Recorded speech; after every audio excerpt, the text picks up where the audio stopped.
Welcome back to what is now the seventh episode of Tending to Talks. Today I am meeting with the infinitely fascinating Petra Kuppers, a community performance artist, a disability culture activist, a writer, a professor in English, women and gender studies, theater and dance, and art and design. Petra has authored several books, among others, Botany and Eco Soma, Pain and Joy in Speculative Performance Encounters, about which we will talk today.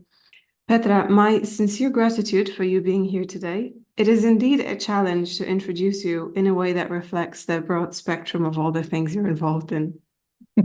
Thank you so much, Anna. I'm delighted to be here. And yes, it can get a bit thick because that's an issue that many interdisciplinary people have. Beautiful. Thank you.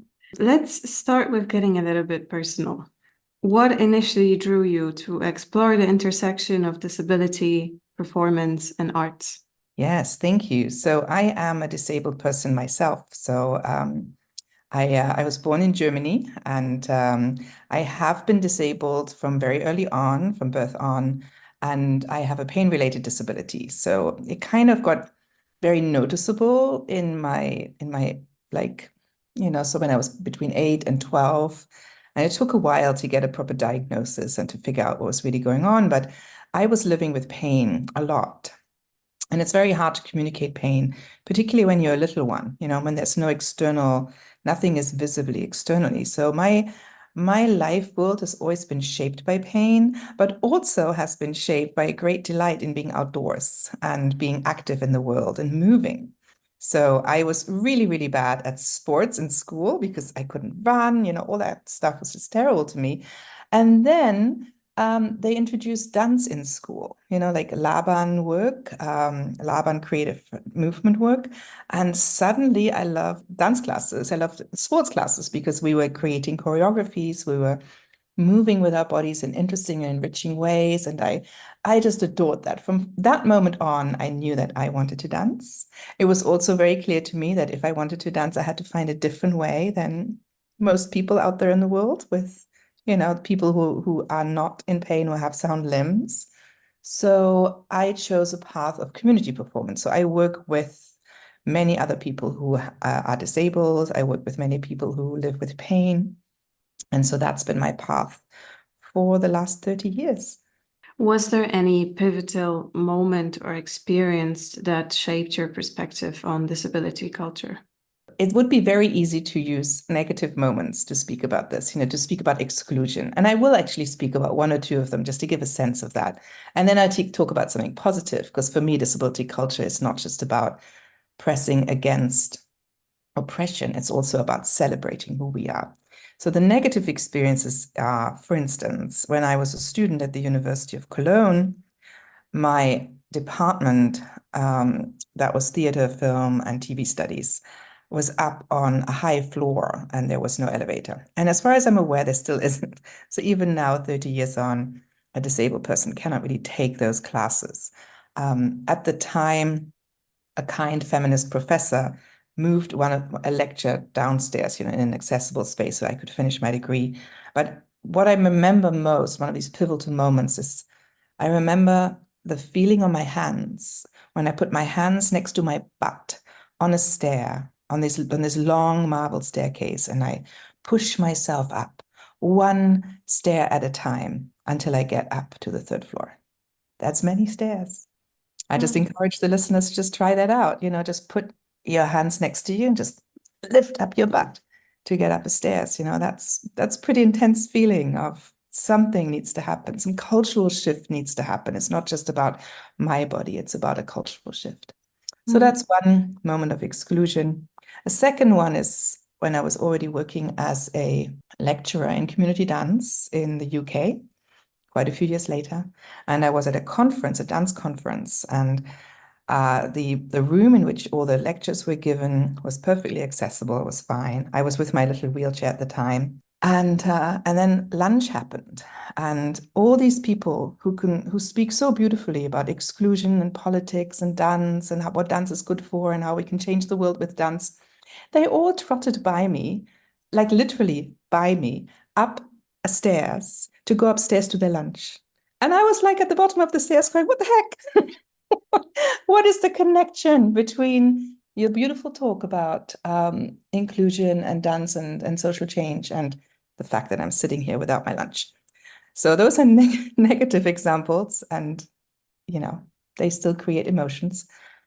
But positive examples are moments like, for instance, here's a moment from the first German disability studies summer school, which was quite a long time ago, and I would say about 20 years ago. And I was teaching in that summer school on disability culture, and I was brought in. I didn't know the people, which is kind of unusual. Many of the people I work with are friends, but it's like an art life situation. The other disabled artists I work with, we tend to be in webs of connection for many years. But in this case, I was brought in as a German person, but I was already working in the States. And we had this wonderful workshop where we explored together what disability culture might mean in different cultural communities as well.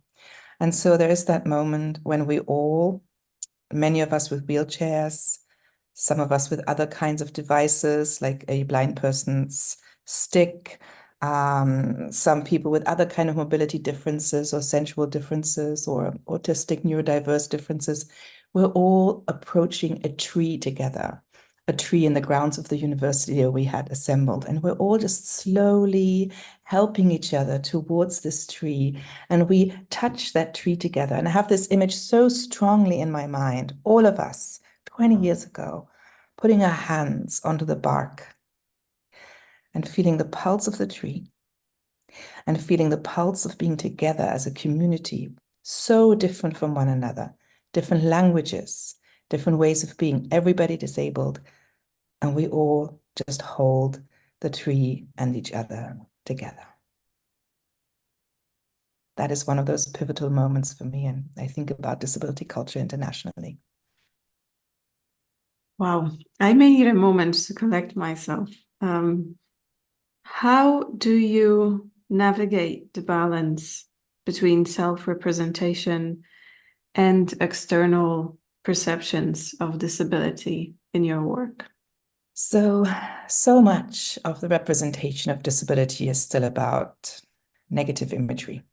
So much in popular culture is still about disabled people as baddies. We often are the people who experience loss and hence are angry or want to take other people down. It's such a common stereotype in films and popular culture. And there are some representations that are not like that, but that's still very much dominant. Someone with a scar. Think about all the James Bond movies, right? You could always tell who the baddie is because they're usually the disabled person.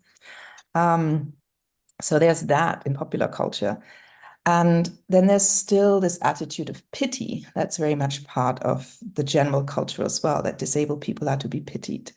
And oftentimes I actually think we are to be pitied. If we can't get into a place, like I remember being in Weimar in Germany, and I was outside a Turkish restaurant.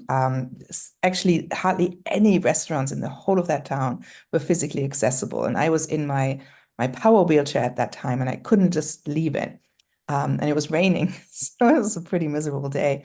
And I was outside this lovely little Turkish imbiss. And they came out, I gave them my money, I gave them my order, and they brought out, they brought my meal out to me. And they also gave me a Coke for free. They just gave me a can of Coke because they were pitying me. And I was to be pitied. I was wet outside. I couldn't get in. They were very kind. And at the same time, we were also dealing with the representation of disability in our world, right? So that there is this sense of not being able to access the world. So I live in the US because it's one of the few places that has legislation that makes most public spaces accessible. In most cities in the US, I will be able to find accessible restaurants. But yeah, these things still happen. And obviously, I'm just grateful for people to be kind to me. I'm very happy that people come out and help me in these situations. But we do need to change the image of disability if we ever want to move away from pity as a first response to disabled people, to visibly disabled people. And in my own practice, I am not so much trying to create positive images. I'm not interested in creating stories of overcoming or superheroes, that's super crips, as many of us in the community call it. Instead, I'm interested in creating sensations that are accessible to everybody, whether they're disabled or not, that allow us to deepen our relationship to ourselves, to grace, to mystery. A lot of my work comes from the experience of pain rather than the experience of my body looking different, right? It's more this internal feeling. And pain is something that many, many people share beyond the experience of disability.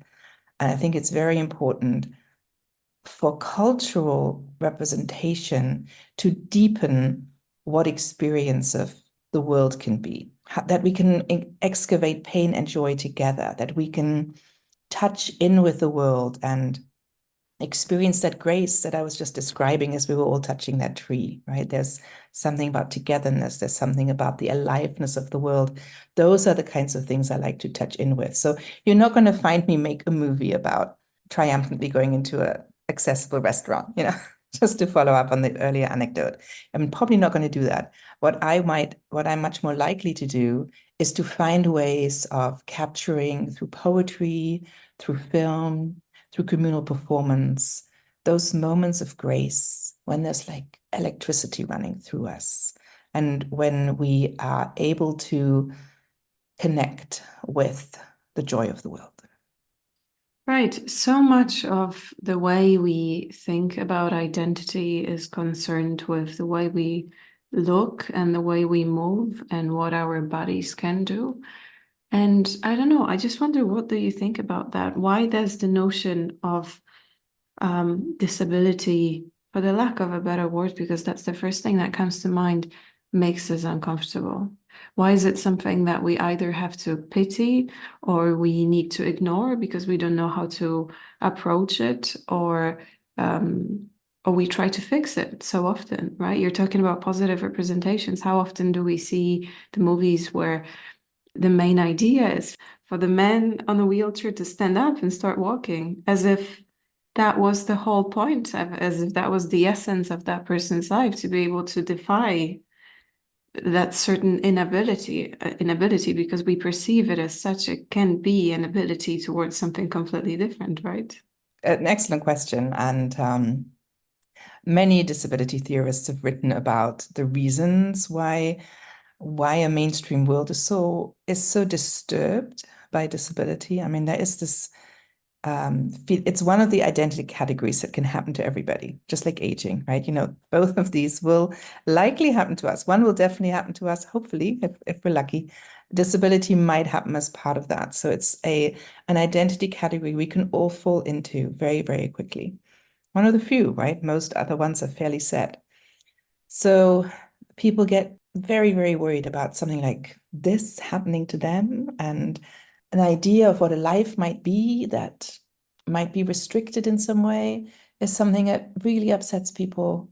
And this is where positive images do come in very handy. And it is important, and I do appreciate my creative colleagues who present images of disabled people just getting on with their lives. So many of us ask for filmic representations that show us just getting on with it, like, yeah, okay, we might not be able to walk up those stairs, but our lives are rich and filled with the same kinds of joys, beauties, and sadnesses as everybody else's lives. So I think there's a very strong part of realistic disability representation that works in that vein. I think it's very important as a way of holding against the negative stereotypes in our world and the worries of the world. My personal path is just more into the mystical, the trance-like, the non-realistic, the speculative work. I think that is a different pathway of moving towards a seduction, to getting a sense of the freedom that comes as part of exploring other abilities of our body, mind, spirit, touching in with things that are not easily said in a realist framework. I find that to be way more seductive. Me too. You talked about that memory of all the people approaching the tree and how important that was to you and how that still lives in your memory. Would you mind elaborating on the concept of ecosomatics and its implications for both the individual and collective? Thank you. So yes, ecosomatics is a term that's getting a lot more attention now as we're in a moment of climate emergency. There's a long history of people engaging with the natural world through somatic processes. So there's a beautiful and rich lineage here.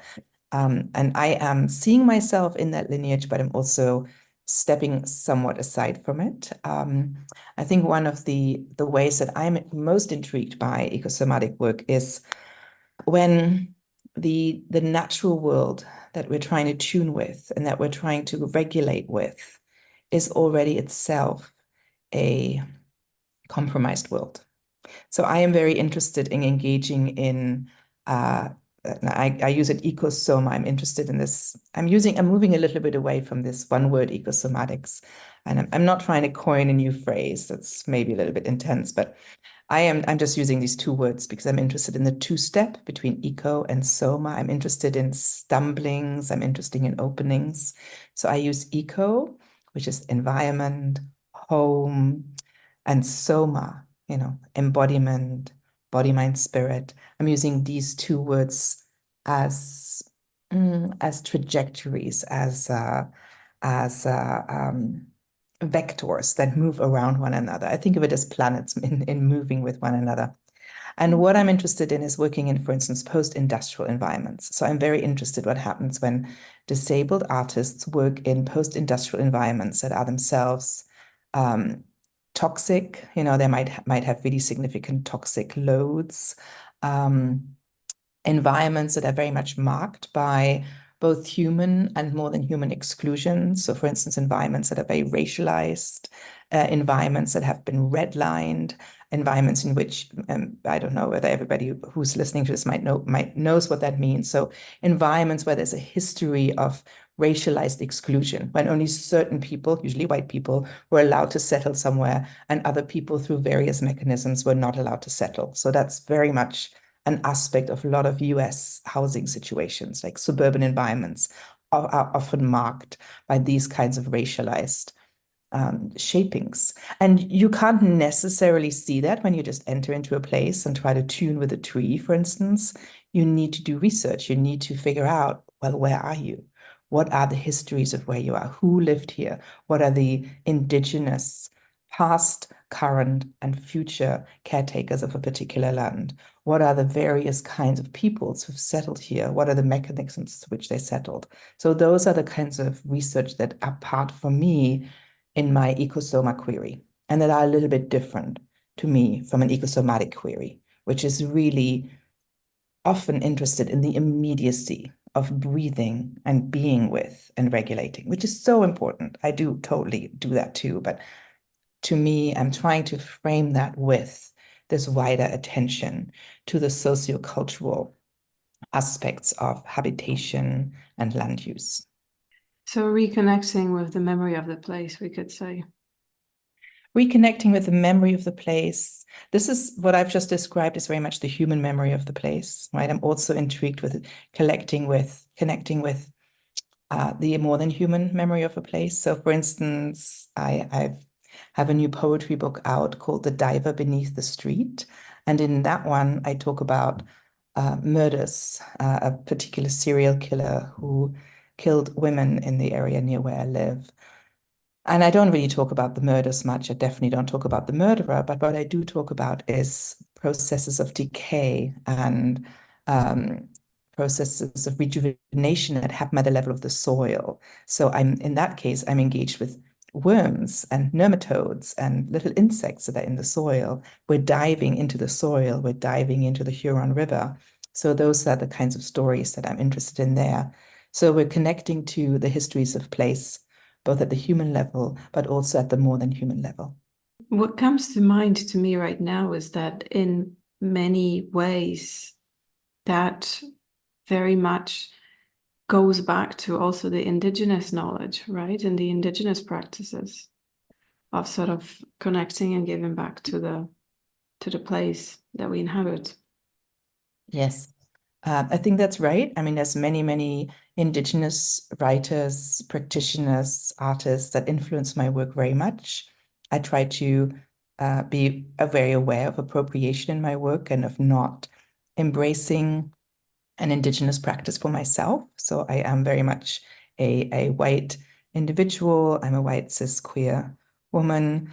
I am German, so I did grow up in an environment where I had a very strong sense of the alivenesses of the world around me, and I do have a strong history of divinatory practices and other kinds of stories that come from being a European subject that grew up on land that one's family has settled for a long time, right? So it's a slightly different story than being a white settler in the US, which I'm now, and where I'm surrounded by many other white settlers who've only been there for a few generations. So I'm trying to be very clear on what my approach might be and what indigenous approaches are. In the region where I live, it's Anishinaabe work, and I have tried to learn a little bit of Anishinaabe woman, which is the indigenous language of the Ojibwa. I haven't learned enough in 2 semesters to speak in any way, shape, or form, but I'm trying to get a sense of the grammar of the language because I'm interested in the relationships between humans and more than humans, other than humans. So I've been intrigued by work by, for instance, Robin Wall Kimmerer, who writes about kin, who writes about different ways in which grammar can mark relations between creatures. Can animate certain things that are not necessarily animate in our native tongues. Exactly. What role do you see embodiment playing in the exploration of ecological themes and sustainability within the arts? I suppose what I want to ask you here is what effect would you hope to achieve? Do you even have such hopes? Is there anything in particular that you would like to see happen? Yeah.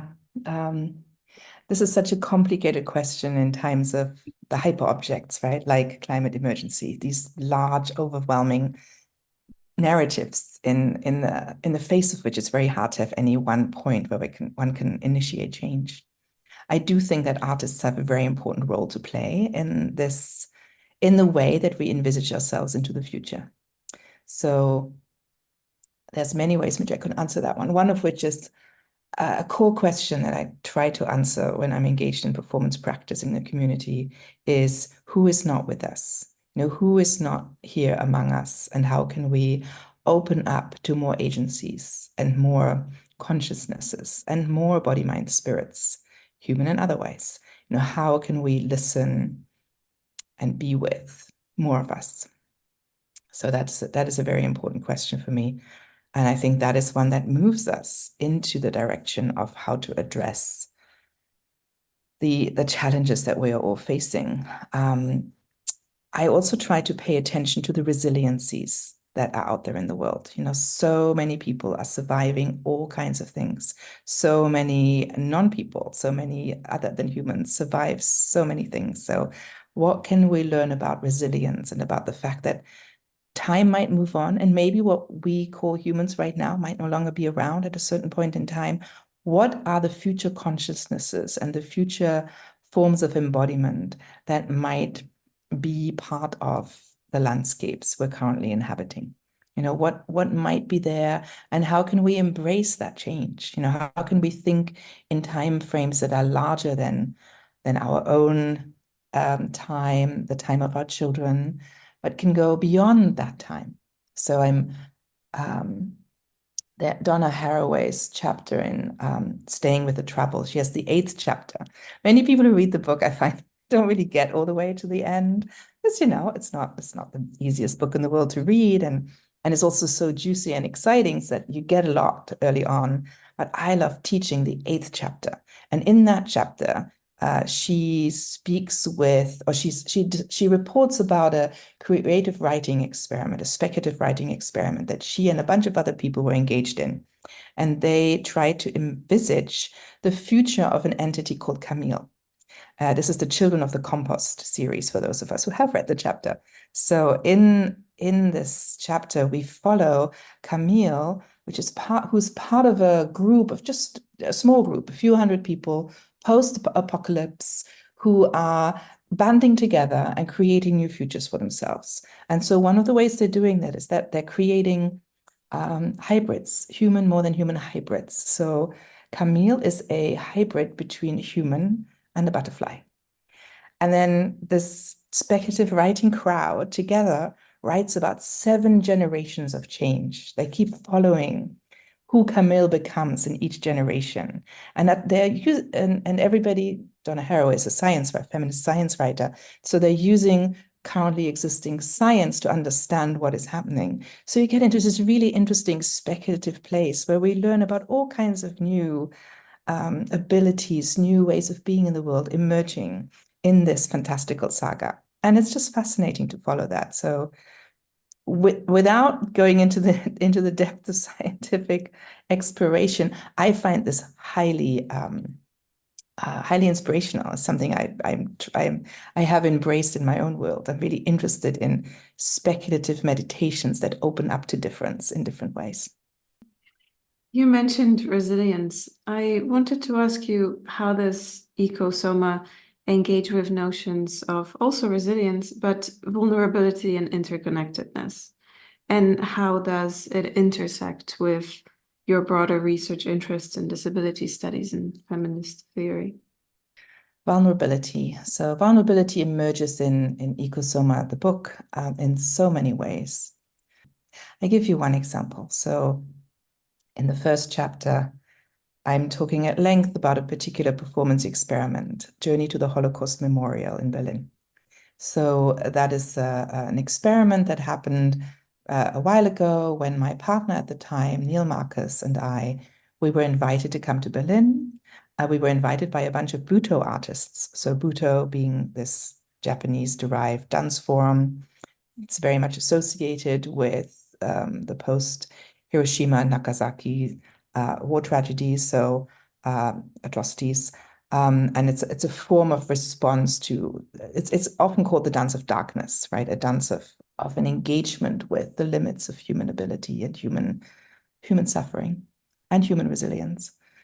So we were invited to come and to work at the site of this the famous memorial, and the memorial is quite overwhelming. And I write about this at length in the chapter. I'm not going to narrate all of the different facets of this particular piece, but what we ended up doing is create a performance, an evening length performance, where people are invited to come into the room with us. And they see a slide, like one image, one projection of the giant gray stele, like gravestones of the memorial. That's the only time the memorial and the Holocaust is mentioned. We had to kind of figure out, how do we make this, again, a hyper object, right? How we deal with things that are too large to really take into our own body, mind, spirit. So we're not mentioning anything more about the particular historical aspects of the Holocaust.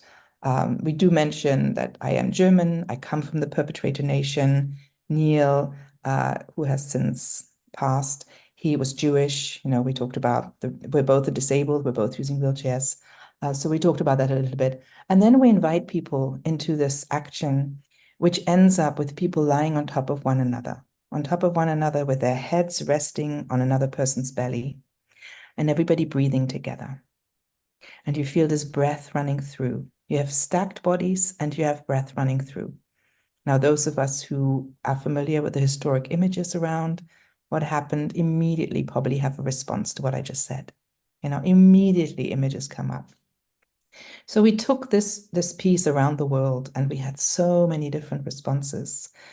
We ran this piece with Aboriginal activists in Australia, for instance, who found that they could map some of their own experiences of exclusion and suffering onto this experience, this particular way of being in a very vulnerable position with one another. We ran this with people who have experiences of the Indian-Pakistani border, and that kind of the wrenching, the violence of that. So people were speaking about that happening. we also ran it at a time. It was just a short while after Fukushima happened. And so some Japanese Bhutto people who were in the braid with us spoke about how they were witnessing the dead on the waves as they were lying on one another in the wave of the breath. So many different vulnerabilities became part of this one performance. And it was adapted in so many ways. And that was, to me, such an important aspect of disability culture, that there is something about how people deal with vulnerable populations, however we call them, and with the atrocities that have been committed in all our lifetimes in so many different people's lineages. How do we witness them? How do we be with them? How do we create performances that do not just activate trauma, that don't just, reactivate and throw us back into dysregulation, but instead offer us ways forward to think together about the continuity of breath? Those are the kinds of actions that I'm particularly interested in Eco Soma. And in the book, I trace this kind of engagement with resilience and vulnerability through many other people's performances as well. So I just offered a performance out of our own repertoire, but I'm also engaging with work from Wobbly Duns Forever, for instance, Wobbly Duns, who are out of Portland, and many other performance experiments that embrace and activate these particular embodied sensations of vulnerability and resistance. The next question I want to ask you is about crib time. What is crib time, and why is it so significant in disability culture and performance? Yeah, thank you. Again, many people write so powerfully about crib time. There's like really rich work available, and I hope people track some of the writing that is out there. I personally track my engagement with crib time to a person, Anna MacDonald, an Australian activist. And Anna was someone who is in a nursing home and seen as being completely unable to communicate. This someone who was not able to be in the world in a verbal way. And oftentimes when someone's not verbal in the world, they're not seen as being human, as having a point of view. So I'm not going to rehearse the whole story. People can, again, read up on this quite easily. She was able to find a way towards expression. She was using communication boards, different kinds of technologies to break out of, well, she didn't have to break out of her own way of being. She was able to break into a normate way of being. She's broke into a normate way of being. Her way of being was working fine, but she had to break into our way of being. So she was able to articulate that she was moving in a really different time frame from everybody else. It's like a science fiction experiment where someone is moving onto a different planet. She was communicating so much slower than normate communication. So what would take us, like a minute would take a really, really long time to accomplish. And hardly any normate person has the patience to listen to that. So trying to break into this world, normate time, was like a UFO, like a science fiction experiment for her. So she wrote about this very eloquently, and I find that a very rich way of thinking about the depth of differences with which we all experience time. I think there are many, many different differences, and there's many different cultural differences in how we engage with the kind of normate time frame, with 24-hour clocks, with weeks, with working weeks, for instance, with the amount of hours that we're supposed to work. There's very, very many different cultures push against some of the kind of models of time management that are part of our world. Crib time is sometimes about slowing, but sometimes not. Sometimes it's about being really fast. So some neurodiverse people speak very fast. I have an MFA student right now who creates a lot of material, and I am the one who has to break into this person's world in order to follow what is going on. And that's a very joyful and interesting experiment. I find it really intriguing to see how our time frames, our ways of experiencing time can touch and come together for a minute before going apart again. There's really rich information and aesthetic exchange there. But for many people, when we mention crib time, it often means, can we just please slow down? Can we just please think about does the meeting have to happen in the way that you set up the meeting? Do we have to have meetings that go from 9 to 5? How can we have more humane breaks? How can we be more flexible with one another? The whole world experienced a world of a kind of crib time when COVID happened, right? Suddenly, whoa, something that disabled activists have been asking for forever, like with a more creative engagement with how presence can happen, just was something the whole world was suddenly embracing. When disabled activists asked for it, the answer was usually no, we can't do it. As soon as COVID happened, within a minute, people were able to switch onto Zoom and were able to have meetings perfectly fine, and were able to just do things on crib time's terms. Now, of course, many people are going back to some kind of idea of normality, which is ridiculous. We're still in the pandemic. Still, many people are still very vulnerable. And it would be so great if we could hold on to some of that flexibility, some of these ways of doing things differently. So I think that is one of the most important takeaways of crib time now is the ways of being more adventurous, more experimental with the ways that we're organizing our times, our lives, our ways of being together.